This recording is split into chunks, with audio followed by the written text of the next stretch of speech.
Depuis le début de ma conversion, nous dit frère Baxing, je savais que la Bible est la parole de Dieu. Mais j'ai dû la lire au moins une centaine de fois avant de commencer à voir sa signification profonde.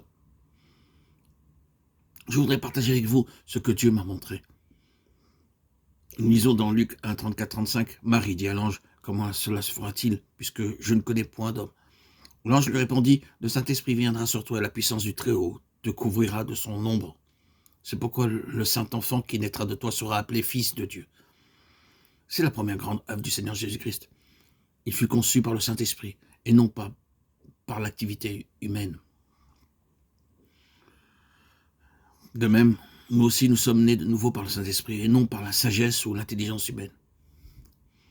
À moins que le Saint-Esprit ne vienne en nous, personne ne peut connaître le Seigneur Jésus-Christ comme son Sauveur. La véritable œuvre de Dieu est accomplie uniquement par le Saint-Esprit. Nous ne pouvons pas nous en dispenser, aussi intelligents que nous soyons.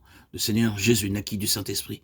Nos yeux ne peuvent s'ouvrir que par le Saint-Esprit. 1 Corinthiens 12:3 nous dit « C'est pourquoi je vous déclare que nul, s'il parle par l'Esprit de Dieu, ne dit « Jésus est anathème » et que nul ne peut dire « Jésus est le Seigneur » si ce n'est par le Saint-Esprit. Ceci est une vérité très importante du salut. Tu es le Christ, le Fils du Dieu vivant. Matthieu 16:16.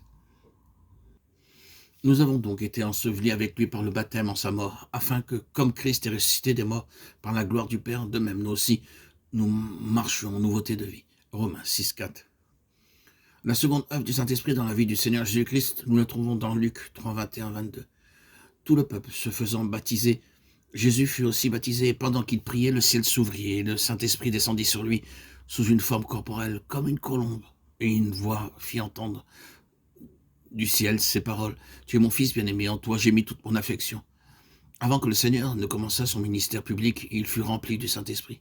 Voyez aussi Luc 4:1, Jésus rempli du Saint-Esprit revint du Jourdain, et il fut conduit par l'Esprit dans le désert, où il fut tenté par le diable pendant 40 jours. Luc 4:1. Le baptême du Seigneur était une préfiguration de sa mort, son ensevelissement et sa résurrection. Le Seigneur montrait de manière simple que si nous désirons sa plénitude, il faut nous identifier dans sa mort, son ensevelissement et sa résurrection, et ensuite nous avons la plénitude.